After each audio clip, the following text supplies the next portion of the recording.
ক্যালকাটা ডায়ালগসের পক্ষ থেকে মনোজ দাস রাষ্ট্রবাদী শ্রোতা বন্ধুদের নমস্কার জানিয়ে শুরু করছি আজকের আলোচনা। তবে আলোচনায় যাওয়ার আগে প্রতিদিনের মতো আজও অনুরোধ করব, ভিডিওটি দেখার আগে চ্যানেলটি সাবস্ক্রাইব করুন, দেখুন, লাইক দিন, মন্তব্য করুন, শেয়ার করুন। সদ্য হয়ে যাওয়া লোকসভা নির্বাচনে মানুষ বিজেপির বিরুদ্ধে রায় দিয়েছে। কংগ্রেস এবং তার ইন্ডি জোটের সঙ্গী সাথীরা এই নিয়ে কদিন খুব গরম করল বাজার। যদিও তার ফলে নরেন্দ্র মোদীর তৃতীয়বারের মতো প্রধানমন্ত্রীর কুর্সিতে বসা আটকানো যায়নি, কারণ বিজেপি প্রত্যাশা মতো নম্বর পায়নি বটে, তবু ক্লাসের মধ্যে ফার্স্ট হয়েছে। আর কংগ্রেস দল ফেলের মধ্যে ফার্স্ট, তাতেই এত হুঙ্কার। পাস করলে বা ফার্স্ট হলে কতজনের হার্ট অ্যাটাক হতো কে জানে। বিজেপির খারাপ ফলের একটা বড় কারণ শোনা যাচ্ছে মোদিজির দেয়া একটা স্লোগানটা হলো আব কি বার 400 পার। স্লোগানটি তিনি প্রথম তোলেন ভোটের আগে লোকসভার শেষ অধিবেশনে। স্লোগানটি দেয়া হয়েছিল ভোটে 400-র বেশি আসন পাওয়ার লক্ষ্যে। যেমন 2014 ভোটে বিজেপি টার্গেট রেখেছিল 272+, অর্থাৎ 272টি আসন পেলে মন্ত্রিসভা গঠন করা যাবে, এটা মানুষকে বোঝাতে এবং মানুষের বুঝতে সেবার কোনো অসুবিধে হয়নি। কিন্তু এবার এই 400 পার স্লোগান কেন, সেটা বোঝানো যায়নি মানুষকে। বোঝাবার চেষ্টাও তেমনভাবে করেনি বিজেপি। ফলে বিরোধীরা এই স্লোগানকে দেশের কনস্টিটিউশন বা সংবিধান সংশোধনের অপচেষ্টা বলে তলে তলে খুব প্রচার চালিয়ে গেছে। বলেছে তফসিলি জাতি উপজাতি তাদের সংরক্ষণ তুলে দেওয়ার জন্যেই এই 400 আসন চায় বিজেপি। এই প্রচার যে কি ব্যাপক ও মারাত্মক হয়েছে, উত্তরপ্রদেশ, বিহার এবং উত্তর ভারতের বেশ কয়েকটি রাজ্যের ভোটের ফলে তার প্রমাণ মিলেছে। দীর্ঘদিন উত্তরপ্রদেশে থাকার অভিজ্ঞতায় জানি, যাদব ও দলিতদের মধ্যে যাকে বলে সাপে নেউলে শত্রুতা, সেই শত্রুতা ভুলে ওরা একসাথে এক চিহ্নে বোতাম টিপেছে। কংগ্রেস ও ইন্ডি জোটের এই প্রচারের কাউন্টার করেনি বা করতে পারেনি বিজেপি।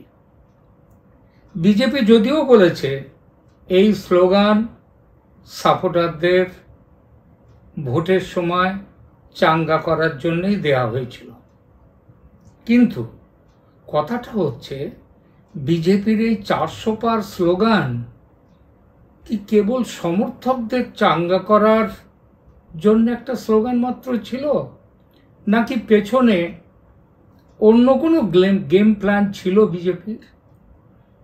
নির্দ্বিধায় বলা যায় দলিতদের সংরক্ষণে হাত দেওয়ার কোনো ভাবনাই বিজেপির কখনো ছিল না, এখনো নেই। অদূর ভবিষ্যতে এমন ভাবনা যে আসবে এমনটাও বিশ্বাস করি না। কিন্তু এটা বিশ্বাস করি 400 পার স্লোগানের পেছনে কনস্টিটিউশন বা সংবিধান নিয়ে বিজেপির একটা ভাবনা থাকলেও থাকতে পারে। আর সেই ভাবনাটি কার্যকর করতে সংসদের 2/3 সংখ্যাগরিষ্ঠতা দরকার। যদিও এই ভাবনার কথা সরকারিভাবে কখনো বিজেপি বলেনি, কিন্তু বিজেপির রাষ্ট্রীয় চেতনার মূলে কিন্তু রয়েছে এই ভাবনাটি। একটা বিষয় আছে, শুধু বিজেপিরই বা বলবো কেন, বিজেপির যখন জন্ম হয়নি, যখন সংবিধান তৈরি হচ্ছে, তখন থেকে কনস্টিটিউয়েন্ট অ্যাসেম্বলির সংখ্যাগরিষ্ঠ সদস্যরা এই ভাবনাকে মর্যাদা দিয়েছেন, এবং দিয়েছেন বলেই সেই হিসেবে তৈরি হয়েছে আমাদের দেশের সংবিধান। কি সেই ভাবনা? বলি তার কথা। প্রথমে সংবিধানের একদম প্রথমে আছে প্রিঅ্যাম্বল বা প্রস্তাবনা। এই প্রস্তাবনায় ভারতের পরিচয়, সংবিধানের যখন প্রথম হয়েছিল তখন ভারতের পরিচয় দেওয়া হয়েছিল এই বলে, এ সভারেন ডেমোক্রেটিক রিপাবলিক বা সার্বভৌম গণতান্ত্রিক প্রজাতন্ত্র। সেভাবেই থেকেছে 1950 থেকে দীর্ঘ 26টা বছর। তারপর 1976 সালের 18ই ডিসেম্বরে দেশে এমার্জেন্সি বা জরুরি অবস্থার সময় ইন্দিরা গান্ধী এই প্রিঅ্যাম্বলের সংশোধনী আনেন। আজ পর্যন্ত সংবিধানের সংশোধন হয়েছে 106 বার, কিন্তু প্রিঅ্যাম্বল বা প্রস্তাবনা সংশোধিত হয়েছে মাত্র ওই একবার। সেটা ছিল সংবিধানের 42তম সংশোধনী, যার দ্বারা ভারতের পরিচিতিতে সভারেন এবং ডেমোক্রেটিক এই শব্দ দুটির মধ্যিখানে আরো দুটো শব্দ এসছে, সেটা হচ্ছে সেকুলার এবং সোশ্যালিস্ট। তারপর থেকে সংবিধানে ভারতের পরিচয় is sovereign, secular, socialist, democratic republic. গোল বেঁধেছে এই সেকুলার এবং সোশ্যালিস্ট শব্দ দুটির যুক্ত হওয়া নিয়ে। বহু তর্ক হয়েছে প্রিঅ্যাম্বল আদৌ সংশোধন করা যায় কিনা তাই নিয়ে। দ্বিমত ছিল বিখ্যাত আইনজ্ঞদের মধ্যেও। তারা বলেছেন প্রিঅ্যাম্বল পরিবর্তন করা যায় না, কারণ এটা হলো সংবিধানের বেসিক স্ট্রাকচার। এই বিষয়ে একটি মামলা হয় সুপ্রিম কোর্টে। সে মামলাটি 1976-এর প্রিঅ্যাম্বল সংশোধনের 3 বছর আগে। কেশবানন্দ ভারতী বনাম স্টেট অফ কেরালা কেস বলে সেটি বিখ্যাত।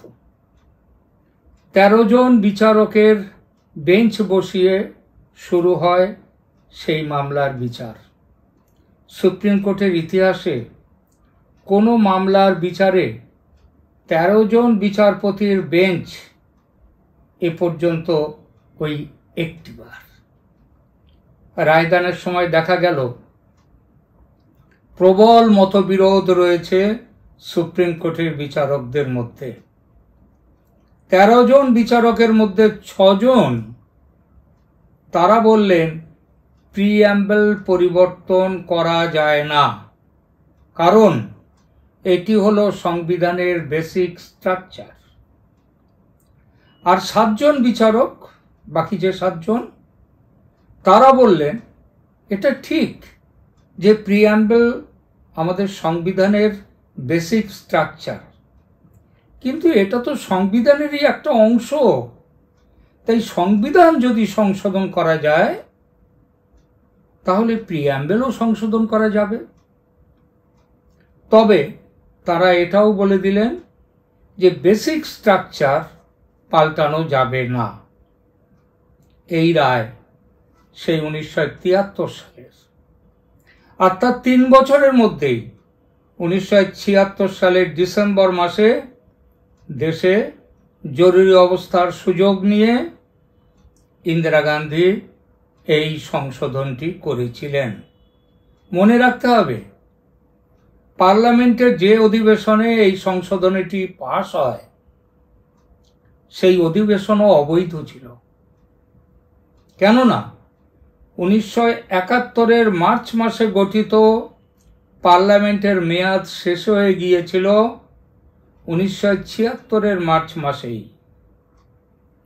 অবৈধভাবে জরুরি অবস্থার সুযোগ নিয়ে পার্লামেন্টের মেয়াদ 1 বছর বাড়িয়ে সংবিধানে এই কাটাছেঁড়াটি করেন প্রধানমন্ত্রী ইন্দিরা গান্ধী।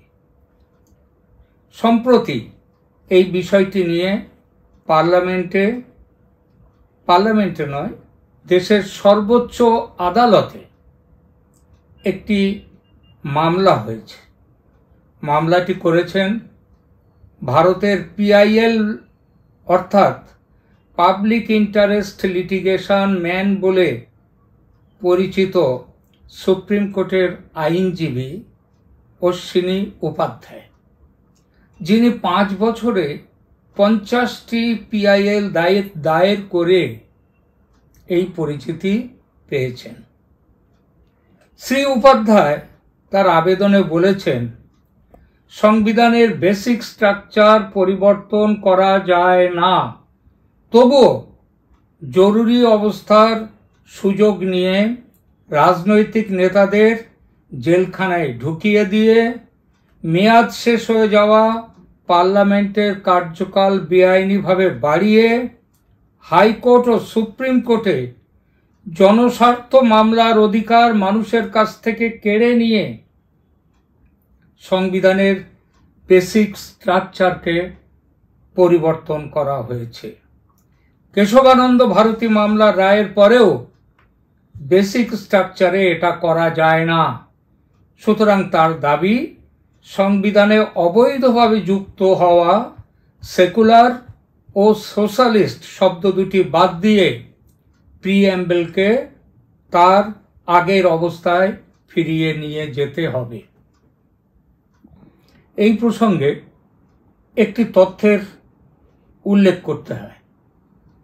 সংবিধানের প্রস্তাবনায় সেকুলার বা ধর্মনিরপেক্ষ শব্দটি যুক্ত হওয়া নিয়ে সংবিধান রচনার সময়ও কিন্তু যথেষ্ট বিতর্ক হয়েছিল।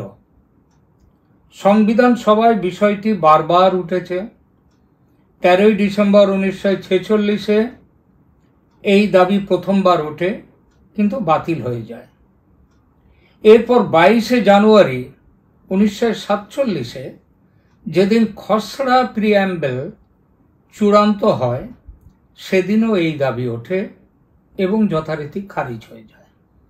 এরপর 15 নভেম্বর 1948-এ প্রফেসর KT শাহ সংবিধান সভায় যখন খসড়া প্রস্তাবনা পেশ হয়েছে পাশ করার জন্য, তখন আবার দাবিটি তোলেন যে সেকুলার শব্দটি যুক্ত করতে হবে। বাতিল হয়ে যায় সেই দাবিও। তারপরেও আরও দুবার 3রা ডিসেম্বর 1948 এবং 6 ডিসেম্বর 1948-এও বিষয়টি নিয়ে চর্চা হয় সংবিধান সভায়। কিন্তু বেশিরভাগ সদস্যের অভিমত ছিল সেকুলার শব্দটি পাশ্চাত্য ধারণায় ধর্মহীনতার আর এক নাম, যেটা ভারতে যেটা চলে না, ভারতীয় সংস্কৃতিতে যে শব্দটি অর্থহীন এবং গ্রহণ করা যায় না, তাই সংবিধানে এটি আসেনি। সংবিধান প্রণেতারা দীর্ঘদিন ধরে আলোচনা করে যে শব্দটিকে সংবিধানে ঢুকতে দেননি, সেই শব্দটিকে গায়ের জোরে রাতারাতি সংবিধানে ঢুকিয়ে দিলেন ইন্দিরা গান্ধী। কি উদ্দেশ্য ছিল? ঠিক তার আগেই ইন্দিরা গান্ধীর কংগ্রেস কিন্তু ভেঙে গেছে। মনে আছে হয়তো আপনাদের, যে তখন ইন্দিরা কংগ্রেস এবং আরেকটা ছিল সংগঠন কংগ্রেস। তো ইন্দিরা গান্ধীর উদ্দেশ্য ছিল সেকুলার শব্দটিকে জুড়ে দিয়ে মুসলিমদের খুশি করে ভোট ব্যাংক পাকা করবেন, আর সোশ্যালিস্ট শব্দটি জুড়ে দিয়ে দেশের কমিউনিস্টদের, তখন কিন্তু কমিউনিস্টদের বেশ ক্ষমতা ছিল, অনেক আসন টাসন ছিল তাদের, সেটা মনে রাখবেন। যাই হোক, সেই সোশ্যালিস্ট শব্দটি জুড়ে দিয়ে দেশের কমিউনিস্টদের ও সোভিয়েত রাশিয়াকে খুশি করবেন। প্রসঙ্গত ইন্দিরা গান্ধী এবং এদেশের কমিউনিস্ট নেতারা যে সোভিয়েতের পেরোলে ছিলেন, নিয়মিত টাকা পেতেন, তার বহু প্রমাণ পরবর্তীকালে পাওয়া গেছে। সোভিয়েতের তাসখণ্ডে লাল বাহাদুর শাস্ত্রীর মৃত্যুও যে স্বাভাবিক নয়, সেটাও যে ছিল ইন্দিরা গান্ধীকে ক্ষমতায় বসাবার উদ্দেশ্যে, সেটাও পরে জানা গেছে এবং অনেকেই সেই সন্দেহ খুব পাকাপাকিভাবে করে। সে আলোচনা এখানে আজ করার নয়, পরে কখনো করা যাবে। তো সংবিধানের স্যাংটিটি শেষ করে যে দলটি এই কাজ করেছিল সেদিন, সেই কংগ্রেস আজ হাতে সংবিধানের কপি নিয়ে পার্লামেন্টে শপথ নিয়ে বলতে চাইছে সংবিধান বদল হতে দেব না। তার আগে রাজঘাটে গান্ধী মূর্তির সামনে গিয়ে সংবিধান হাতে প্রতিজ্ঞা করছে শেষ রক্তবিন্দু দিয়ে লড়াই করে সংবিধান বাঁচিয়ে রাখব। আর এই লড়াইয়ের নেতৃত্বে আছেন কে? সেই ইন্দিরা গান্ধীর পৌত্র শ্রীযুক্ত রাহুল গান্ধী। রাজনীতিতে অল্প বিস্তর মিথ্যাচার ও ভণ্ডামি চলে, কিন্তু এত বড় ভণ্ডামি! ইন্দিরা গান্ধী বেঁচে থাকলে এসব দেখে নির্ঘাত হেসে কুটিপাটি হতেন, তাই না? অশ্বিনী উপাধ্যায় ছাড়া এই একই দাবি নিয়ে আরো দুটি মামলা আছে। একটি করেছেন ডক্টর সুব্রমণিয়াম স্বামী, যিনি 2004 সালের ভোটের পর রাষ্ট্রপতি ডক্টর এপিজে আব্দুল কালামের সঙ্গে দেখা করেন, দেখা করে সোনিয়া গান্ধীর প্রধানমন্ত্রী হওয়ার চেষ্টায় জল ঢেলে দেন। আর দ্বিতীয় মামলাটি করেছেন আইনজীবী বিষ্ণু শঙ্কর জৈন। কাশীর জ্ঞানবাপী মসজিদ মুক্তি মামলায় প্রায় একক লড়াই করে সাড়া ফেলেছেন তিনি। গত 8ই জুলাই অশ্বিনী উপাধ্যায়ের মামলার প্রাথমিক শুনানি হয়েছে সুপ্রিম কোর্টে। অশ্বিনী উপাধ্যায় বলেছেন, প্রিঅ্যাম্বল বদল করা যায় না, সুতরাং সেকুলার ও সোশ্যালিস্ট এই শব্দ দুটি বাদ দিয়ে আগের অবস্থায় নিয়ে যেতে হবে সংবিধানের প্রিঅ্যাম্বলকে। আর বদল করা যেতে পারে এই সিদ্ধান্ত আদালত বহাল যদি রাখে, অর্থাৎ যেটা হয়েছে সেটা ঠিকই হয়েছে, তাহলে ভবিষ্যতে সংসদে 2/3 সংখ্যাগরিষ্ঠতার জোরে ভবিষ্যতের যে কোনো সরকার তারা কিন্তু প্রিঅ্যাম্বল বদল করে যা খুশি লিখে দিতে পারে, যা খুশি যুক্ত করতে পারে। রাষ্ট্রের পরিচয় হিসেবে গণতান্ত্রিক শব্দটিও বাদ দিলে সেটাও কিন্তু আইনসঙ্গতই হবে। সুপ্রিম কোর্ট বলেছে 3টি মামলা একসঙ্গে যুক্ত করে শীঘ্রই বিচার শুরু হবে। শেষ করার আগে ফিরে যাই যে সম্ভাবনার কথা মাথায় রেখে এই আলোচনা শুরু করেছিলাম, সেখানে নরেন্দ্র মোদী 400 পারের যে ডাক দিয়েছিলেন, সে কি এই সেকুলার শব্দের বিদায় দিতে, কিংবা সেকুলারকে বিদায় দিয়ে সেখানে অন্য কোনো শব্দ, যেমন হিন্দু রাষ্ট্র শব্দটি যোগ করে দিতে,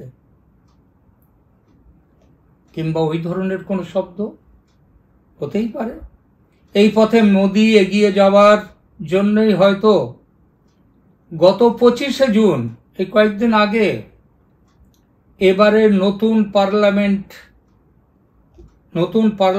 1975-এর জরুরি অবস্থাকে অবৈধ ঘোষণা করে প্রস্তাব পাশ করেছে, যার অর্থ অবৈধ জরুরি অবস্থায় পাশ করা সংবিধানের প্রস্তাবনা বা প্রিঅ্যাম্বল সংশোধন একটি অবৈধ কাজ।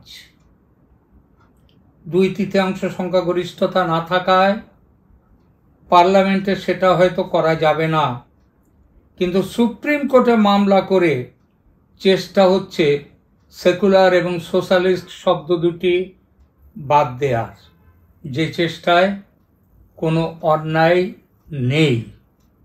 সুতরাং যেভাবেই হোক না কেন বাদ যাচ্ছে সেকুলার শব্দটি। তার জায়গায় আজ হোক কাল হোক যুক্ত হবে হিন্দু রাষ্ট্র।